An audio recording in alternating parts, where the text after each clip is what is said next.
Most entrepreneurs looking to start a business right now are asking the absolute wrong question. They hop onto Google or YouTube and they type in, "How do I start an LLC?" But here's the trap. That question automatically assumes that the LLC is the starting point. It assumes paperwork comes first.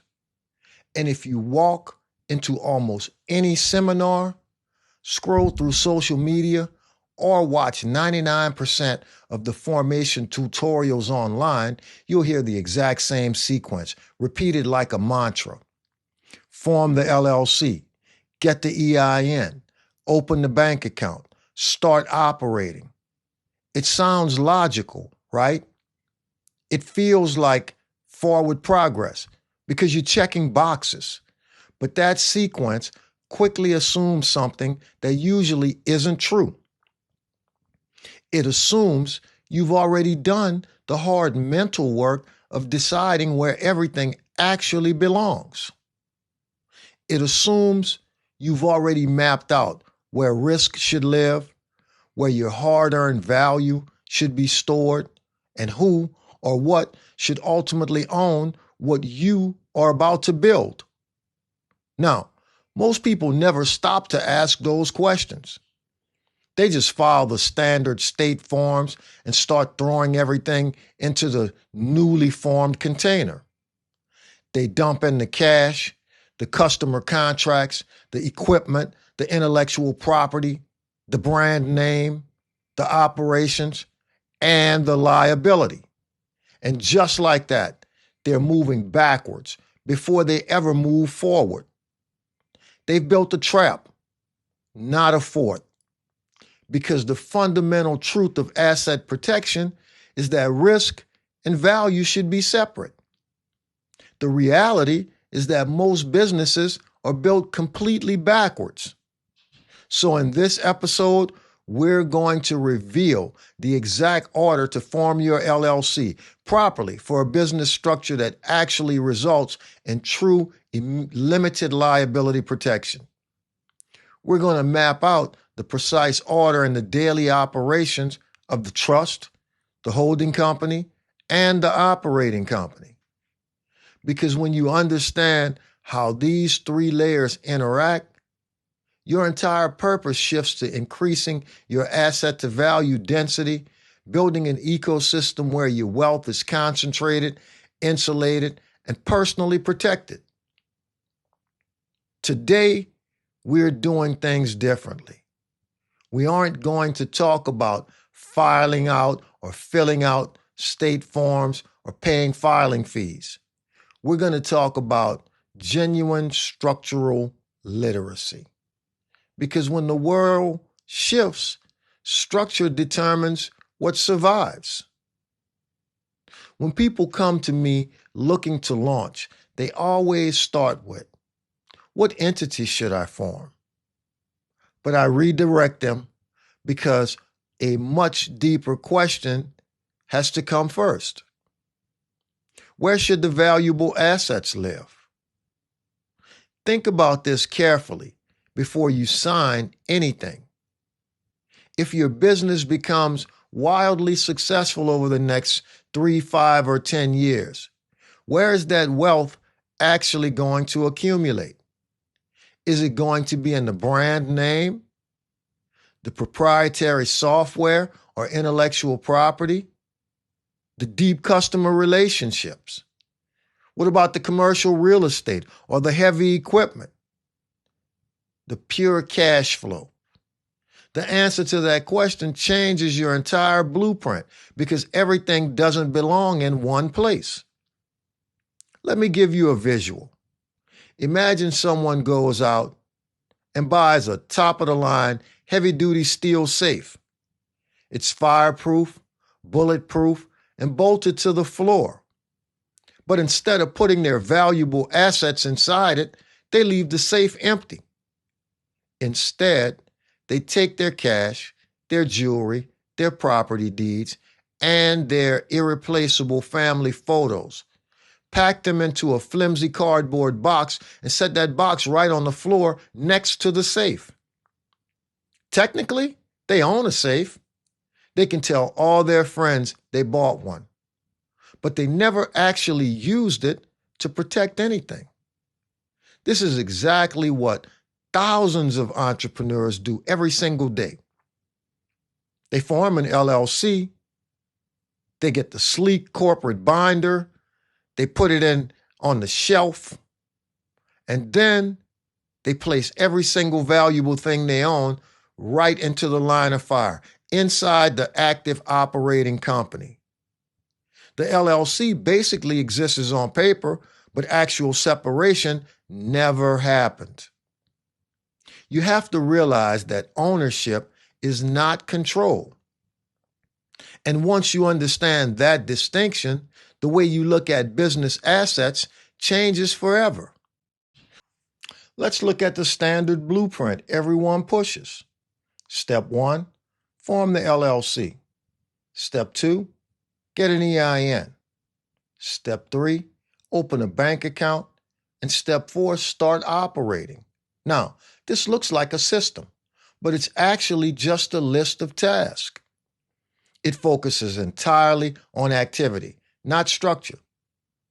It never pauses to ask the foundational questions. What am I trying to protect? What am I trying to isolate? What am I trying to preserve for the long haul? Here's why this matters. Once real pressure arrives, whether that's an aggressive lawsuit, an audit, or an unexpected market crash, institutions do not just look at a piece of paper you filed with the Secretary of State and say, oh, that looks good. They look at reality. They look at your data, because behavior leaves patterns. Banks look for patterns. Investors look for patterns. Courts most definitely look for patterns. And underwriters, they look for patterns as well. The legal wrapper you choose might give you a temporary sense of security, but the review process when things go wrong is remarkably consistent across the board. If your day-to-day behavior treats your business like one big, messy pot of gumbo, a court's going to treat it the same way, and they will pierce the corporate veil.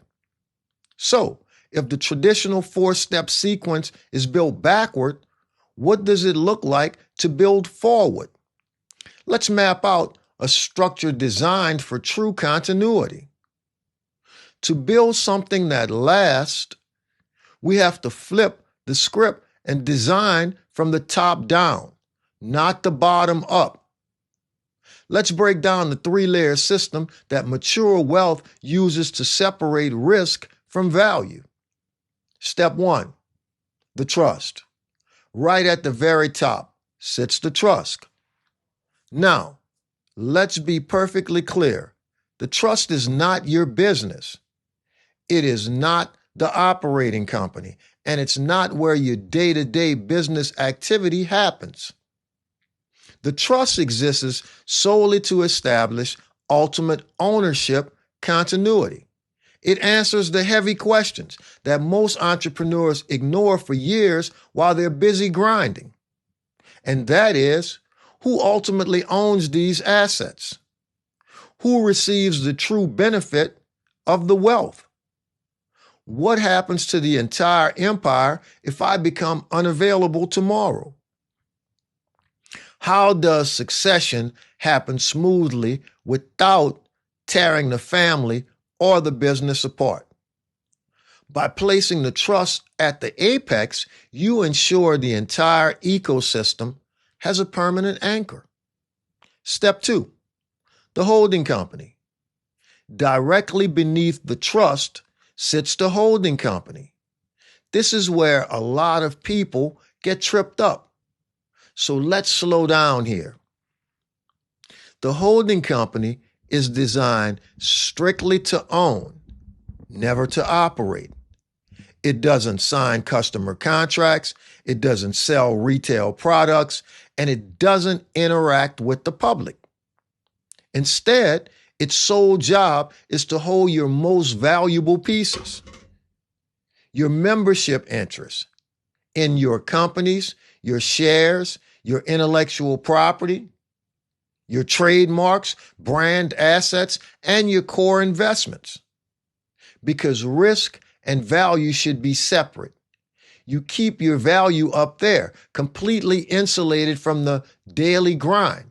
Remember, ownership is not control. Step 3, the operating company. Finally, at the bottom of the stack, we have the operating company. This is the LLC most people think of when they talk about starting a business. This is the entity that shakes hands with the market. Customers buy things here. Revenue is generated here. Vendor contracts are signed here. Employees are hired here. And consequently, operational risk lives here. If someone slips and falls, or a contract goes sideways, the liability hits the operating company. But because you structured this correctly from day one, the operating company doesn't actually own the building. It doesn't own the trademarks, and it doesn't hold the surplus cash. It's just an empty operational shell. Look at what just happened here. We didn't start by blindly asking, what LLC should I form? We started by asking, where should ownership live? Where should value be stored? Where should operations happen? And where should risk be contained, isolated? And only after those questions were answered did choosing the entity actually mean something. And look, it doesn't matter where you're watching this from, whether you're setting up an LLC in the United States, a limited company in the UK, a GmbH in Germany, a SARL in France, private limited company in Kenya, or the PIT Limited in Australia or South Africa. The local legal wrappers change. The statutory names change. But the core structural questions never alter. Who owns? Who controls? Who operates? And who assumes the risk? And can this entire apparatus survive the unexpected interruption? Those questions are completely jurisdictional agnostic. Doesn't matter where you are, because behavior is a universal language. And remember, behavior leaves patterns, no matter what flag is flying over your corporate office. So, how do you start an LLC in 2026? Ironically, you start by stepping away from the formation websites and asking a completely different question. Not how do I file this paperwork fast, but what should own the ultimate value of what I'm about to build? And once you have clarity to that, corporate architecture begins to reveal itself naturally. The LLC will absolutely still be a part of the answer. The EIN will be necessary. The corporate bank account will still be opened. But now those tools exist to serve a master strategy. They exist inside a structure rather than trying to stand in place of one. Because at the end of the day, structure determines what survives. So, before you form anything this year, take a hard look at your blueprint. Ask yourself if you are genuinely building an enterprise or if you're just creating another empty container and crossing your fingers and hoping the structure magically appears later. If you want to map out your structure or see where your current setup might be leaving you exposed, check the link in the description for our complimentary structural exposure diagnostic. Build intentionally, and I'll see you in the next video. If this gave you a different way to think about your structure, then like the video and subscribe, because most of what's out there is focused on formation, not what actually holds under review. And if you're already operating a business, then there's a free resource in the description called the Structural Exposure Check. It's a simple way to see whether your business is actually separate or just documented that way. And remember, structure isn't what you file. It's what survives under pressure.